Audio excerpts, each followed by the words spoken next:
Sure looks like a great day to be in the water, don't you think? Then again, when you're into boating, is there ever not a great day to be on the water?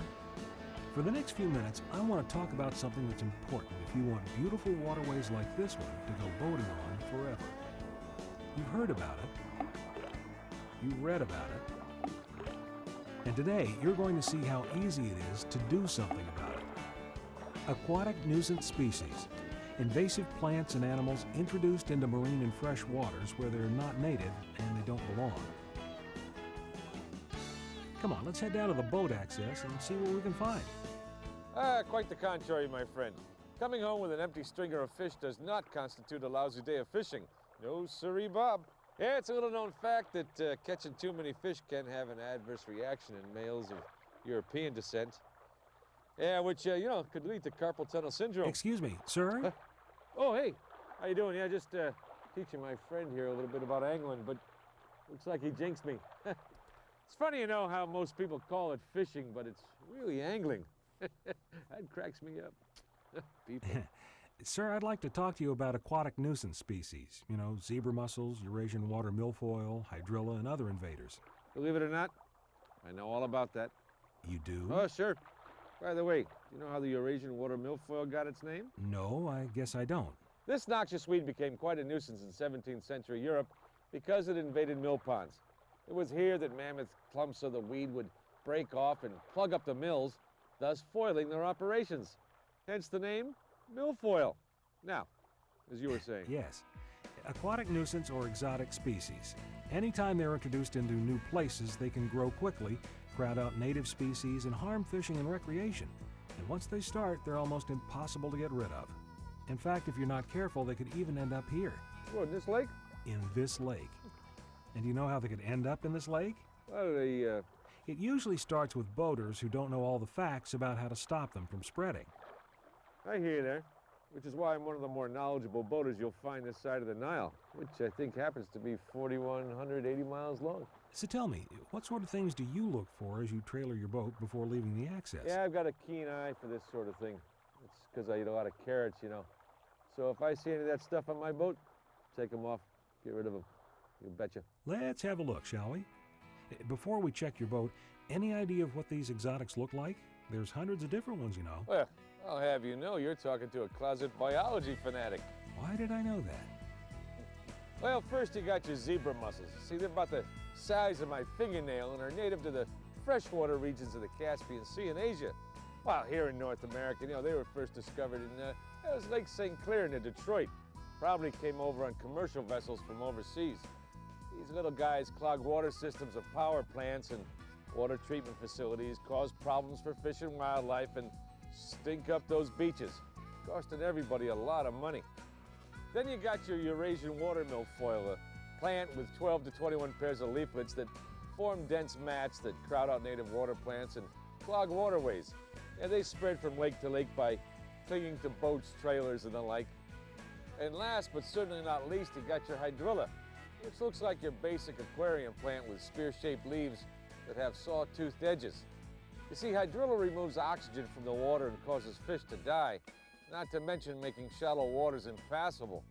Any questions? Yes. Now can we take a look at your boat? Sure. Yeah, looks like we're good to go. Have yourself a good day. Sir? Yeah. Aren't you forgetting something? Well, Knowing what exotic species look like is just the start. Here's what you need to do. Thoroughly inspect your boat, trailer, and equipment, and remove all plants and animals before leaving any water body. Don't forget those little places like bow line, license plates, wiring, lights, rollers or bunks, floors, axles, motor and trolling motor, transducer, fish nets, and anchors. Then drain all water from your boat, especially live wells and bait buckets. yeah, Lord knows I'm going to need plenty of room in this live well for those lunkers. Next, dispose of unwanted bait on shore. Never release leftover bait, or for that matter, any unwanted aquarium plants, fish, or snails into a water body. And be careful of bait buckets. If you dip them into infested waters, they can contain zebra mussels you can't even see. Most exotics die within a few days, but some can survive more than 2 weeks out of water. If you moor your boat for more than a day, make sure you do some additional things. Either rinse your boat and trailer with hot tap water at least 104 degrees, or spray them with high-pressure water, checking all nooks and crannies around depth sounders and trim tabs. Then allow them to dry for at least 5 days.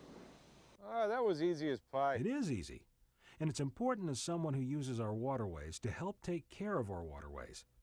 Now, if you'll excuse me, I have to find somebody with a sailboat. Hey, why didn't you say so? You're talking to the Admiral here. You know, over 85% of the Earth's surface is covered with water. That's why I like to spend 85% of my free time on the water. Is that a wacky coincidence or what? Hey, I got an idea. I'll go get a sailboat. Meet you at Round Lake tomorrow.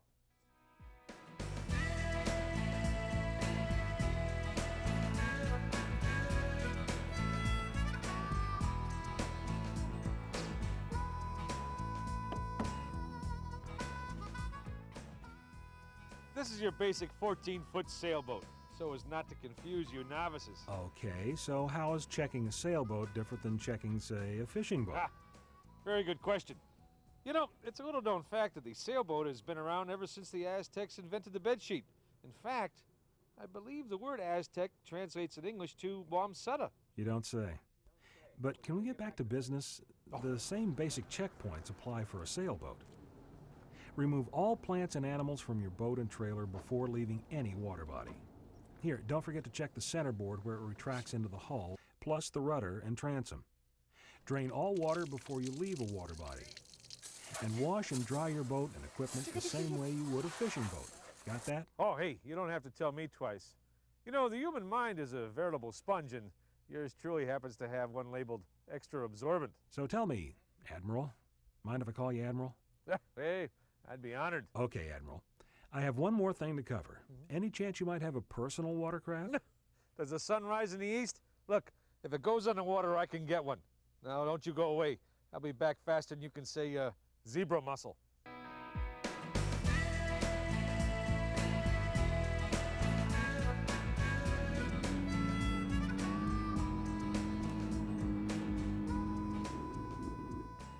Yeah, being on one of these things reminds me of my youth. Ever tell you about the time I was in the Indy 500? Mm-hmm. We better move on before we draw a crowd. Yeah. Good idea. Okay, you were just out running your personal watercraft. Now, what do you do to help stop the spread of aquatic nuisance species? Well, I check for plant and animal life, and then I yank them off. Yes, but a personal watercraft is a little different. Underneath, you have a jet drive system that holds water and could easily trap exotic species and transport them to new waters if you're not careful. Here are a few simple steps you need to know. First, don't run your engine through aquatic plants before you leave the water. Push or winch your watercraft onto the trailer without running the engine. Look under your watercraft and pull all plants from the water intake area. Make sure you check the edges of the grate over this area. Now simply start and run your engine for 5 to 10 seconds to blow out any excess water and vegetation. Check. Turn off the engine and pull all plants from the steering nozzle. Check-a-doodle. Inspect your trailer and other equipment for plants or plant fragments and remove them before you leave the access. And finally, wash your watercraft and trailer to get rid of anything you missed, or dry them for 5 days. I think I've got it. You are a quick study. Hey, I'm smart. Been told I'm ruggedly handsome. Own a lot of boats, and, well, I love to fish. You know, you might say I'm a man. M-A-N. Yes, you are. And on that note... Remember your aquatic nuisance species. Zebra mussels, Eurasian water milfoil, hydrilla, and others. You know, as a guy who loves being on water, we share a special bond. And we share a responsibility to stop the spread of exotics. It only takes a few minutes to do the simple steps we just covered. Inspect your boat or watercraft and its trailer. Drain all water. Get rid of unwanted live bait on shore, then wash or dry your boat and trailer. If you've moored your boat in infested waters, wash it first, then dry it at least 5 days. Do it for your country. Do it for your fellow man. Do it for your love of the water. Very moving. Kinda brings a tear to your eye. Well, you know, some people have a way with words and others not have way. And there you have it. Remember, control the spread of aquatic nuisance species and have a great day on the water. Hey, not so fast. The Admiral here has several more vessels in his fleet. I'll go get them, okay? Oh, hey, don't leave yet. So what do you want, a race boat, catamaran, hydrofoil? How about a canoe? I got an inner tube in the garage. How about some water wings? Hey, don't go away.